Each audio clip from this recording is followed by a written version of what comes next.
Okay မင်္ဂလာပါ KS2 Technology မှာကြိုဆိုပါရစေကျွန်တော်ဒီဗီဒီယိုမှာဆိုရင်တော့ကျွန်တော်ဒီ product list ပေါ့နော် list product မှာကျွန်တော်ဒီ product တွေကိုဘယ်လိုမျိုးစစ်ဆေးလို့ရလဲကျွန်တော်ဒီ product တွေကိုအလွယ်တကူဘယ်လိုမျိုးရှာဖွေလို့ရမလဲနောက်ပြီးတော့ဒီ product list နဲ့ပတ်သက်ပြီးတော့လောက်ဆောင်လို့ရတဲ့ function တွေနဲ့ပတ်သက်ပြီးတော့ရှင်းပြပေးမှာဖြစ်ပါတယ်အရင်ဆုံးအနေနဲ့ကျွန်တော်ဒီ list product ထဲဝင်လိုက်တဲ့ဆိုရင်တော့အပေါ်ဆုံးမှာကျွန်တော်ဒီ filter လေးတွေ့ရမှာပေါ့နော်ဒီ filter မှာဆိုရင်ကျွန်တော်ဒီ product အမျိုးအစားပေါ်မူတည်ပြီးတော့ product တွေကိုရှာလို့ရတယ်ပေါ့နော်အဲဆိုရင်တော့ product type ဆိုတဲ့အမျိုးအစားရှိတယ်အဲ့မှာဆိုရင်တော့ကျွန်တော်ဒီ single product ပဲရှာခြင်းနဲ့ဆိုရင် product type မှာ single ဆိုပြီးရွေးလိုက်တာနဲ့ကျွန်တော်ဒီအောက်က product table မှာကျွန်တော်ဒီ single product နဲ့ပတ်သက်တဲ့ဟာတွေပဲကြာလာမယ်ပေါ့နော်နောက်ပြီးရင်ကျွန်တော်ဒီ product မှာ variable ရှိရယ် combo ရှိရယ်ပေါ့နော်ဒီလိုပဲကျွန်တော် variable ရွေးရင် variable product တွေပဲတည်တံ့ကြမယ် combo product တွေပဲကြည့်ခြင်းနဲ့ဆိုရင်ကျွန်တော်ဒီ combo ပဲတည်တံ့ရွေးပြီးတော့ကြည့်လို့ရတယ်ပေါ့နော်နောက်တစ်ခုအနေနဲ့ဆိုရင်ကြတော့ category ပေါ့နော်category မှာဆိုရင်လည်းကျွန်တော်ဒီထည့်ထားခဲ့တဲ့ product ရဲ့ category အမည်တွေပေါ်မူတည်ပြီးတော့ကျွန်တော်ဒီမှာ category အမျိုးအစားလိုက်ရွေးပြီးတော့ကျွန်တော်ဒီကြည့်လို့ရတယ်ပေါ့နော်ပြီးတဲ့ခါကျရင်ကျွန်တော်ဒီ unit ပေါ်မူတည်ပြီးတော့လဲ product တွေကိုကျွန်တော်ဒီ unit ဥပမာ gram သုံးထားတဲ့ unit တွေကိုပဲကြည့်ချင်တယ်ဆိုရင် gram ကိုရွေးလိုက်ရင် gram ကိုသုံးထားတဲ့ unit တွေပဲကြာလာတာမျိုးပေါ့နော်ကျွန်တော်ဒီ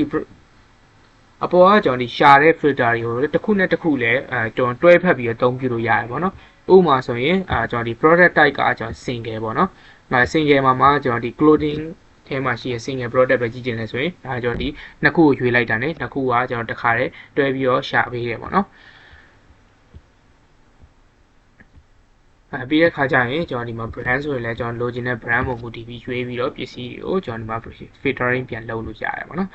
ပြီးရင်ကျွန်တော်ဒီ location ပုံမူတည်ပြီးတော့လည်းရှာချင်တယ်ဆိုရင်လည်း location ပုံမူတည်ပြီးတော့ကျွန်တော်ဒီမှာရှာလို့ရတယ်ပေါ့နော်ဆိုင်ခွဲ1နဲ့ဆိုင်ခွဲ2မှာရှိတဲ့စာရင်းကိုကြည့်ချင်တယ်ဆိုရင်ဒီလိုခွဲပြီးတော့ကြည့်လို့ရတယ်ပေါ့နော်ကျွန်တော်ဒီအပေါ်က filter အလုပ်လုပ်တဲ့ပုံကကျွန်တော်ဒီ all product မှာရော store report မှာရောကျွန်တော်ဒီတက်ရောက်မှုရှိတယ်ပေါ့နော်ကျွန်တော် all product မှာပဲဖြစ်ဖြစ် store report မှာပဲဖြစ်ဖြစ်ဒီအပေါ်က filter ကိုအသုံးပြုပြီးတော့ရှာလို့ရတယ်ပေါ့နော်ဟုတ်ကဲ့နောက်တစ်ခုအနေနဲ့ကြတော့ကျွန်တော်ဒီ all product ပေါ့နော် all product မှာဆိုရင်ကျွန်တော်ဒီပစ္စည်းတွေကိုကျွန်တော်ကြည့်တဲ့အခါမှာကျွန်တော် action button လေးရှိရပေါ့နော်ပစ္စည်းတစ်ခုချင်းစီတိုင်းမှာကျွန်တော်ဒီဘေးနားမှာ action ခလုတ်လေးရှိရဒီ action ကနေပြီးတော့မှပထမဆုံးပုံမှာဆိုရင် label ဆိုပြီးရှိရပေါ့နော်ဒီ label ဆိုတာကကြတော့ကျွန်တော်ဒီ barcode ထုတ်တဲ့အခါမှာအသုံးပြုတယ်ပေါ့နော် label နှိပ်လိုက်တဲ့အခါကျရင်တခါတည်းကျွန်တော်ဒီဘက်ဘေးမှာ print label ဆိုတဲ့ page လေးကိုရောက်သွားမယ်ပေါ့နော်ကျွန်တော်ရွေးခဲ့တဲ့ပစ္စည်းကိုကျွန်တော်ဒီမှာ label တခါတည်းထုတ်မယ်အဲ့မှာဆိုရင် label ကိုဘယ်နှခုထုတ်မှာလဲပေါ့နော်၅ခုထုတ်မယ်ပေါ့နော်ဈေးနှုန်းကိုလည်းကျွန်တော်တခြားဈေးနှုန်းကျွန်တော်ဒီ selling price group ပေါ်မူတည်ပြီးတော့လက်ကားဈေးနှုန်းတွေပဲခွဲပြီးတော့သတ်မှတ်ထားလို့ရတယ်ပြီးတဲ့ခါကျရင်ကျွန်တော်ဒီပုံမှန်ကျွန်တော်ဒီ barcode ထုတ်တဲ့အတိုင်း size ချိန်ပြီးတော့ထုတ်လို့ရမယ်ပေါ့နော်နောက်တစ်ခုအနေနဲ့ဆိုရင်ကြတော့ကျွန်တော်ဒီ view ပေါ့နော် view မှာဆိုရင်ကြတော့ကျွန်တော်ဒီ product ကို view အနေနဲ့ဝင်ကြည့်လိုက်ရင်ကျွန်တော်တို့ရဲ့ stock တွေဝယ်ဈေးရောင်းဈေးတွေကျွန်တော်ဒီလက်ကားဈေးနှုန်းတွေကိုတစ်ခါတည်းဝင်ပြီးတော့စစ်လို့ရတယ်ပေါ့နော်ပြီးရင်ကျွန်တော်ဒီ action တွေကပဲကျွန်တော်ဒီ edit ကကြတော့ကျွန်တော်ဒီ product ရဲ့နာမည်တွေ code number တွေကျွန်တော်ဒီဈေးနှုန်းတွေကျွန်တော် location သတ်မှတ်တာတွေစသဖြင့်အကုန်လုံးကိုကျွန်တော်ဒီ product နဲ့ပတ်သက်သမျှအကုန်လုံးကိုကျွန်တော်ဝင်ပြီးတော့ပြင်ဆင်လို့ရတယ်ပြင်ပြီးသွားတဲ့ခါကျရင်ကျွန်တော်ဒီ update လုပ်ပြီးတော့ကျွန်တော်ဒီပြန်ပြီးတော့ save လိုက်လို့ရမယ်ပေါ့နော်ပြီးတဲ့ခါကျရင်ကြတော့ကျွန်တော်ဒီ action ရပဲနောက်တစ်ခုအနေနဲ့ကျတော့ delete ပေါ့နော် delete ဆိုတာကျတော့ကျွန်တော်ဒီ product ကိုလုံးဝဖြတ်ပလိုက်မှာပေါ့နော်ပြီးတဲ့ခါကျရင်ကျွန်တော်ဒီ edit open in stock ဒီကောင်ကကျတော့ဘယ်လိုမျိုးအလုပ်လုပ်လဲဆိုရင်ကျွန်တော်ဒီ product တွေကိုအဝယ်စင်းမထည့်သေးပဲနော်ပထမဦးဆုံးကျွန်တော်ဒီ software ကိုစပြီးတော့အသုံးပြုတဲ့အခါမှာကျွန်တော်ဒီ product ကကျွန်တော်ဒီလက်ကျန် stock အနေနဲ့ရှိနေတဲ့ဟာကိုedit open in stock ကိုဝင်ပြီးတော့ဥပမာကျွန်တော်ဒီစာရင်းသွင်းဖို့အတွက်ကိုကျွန်တော်ဒီဆိုင်မှာပစ္စည်းက10ခုရှိရပါတော့အဲ့ဒါ10ဆိုပြီးတော့ထည့်ပြီးတော့ကျွန်တော်ဒီ opening stock အနေနဲ့ကျွန်တော်ဒီမှာဖြည့်ပေးလိုက်လို့ရတယ်ပေါ့နော်save ကိုပြီးတော့အဲဆိုရင် stock က10ခုအနေနဲ့ opening stock အနေနဲ့ရှိသွားမယ်ပေါ့နော်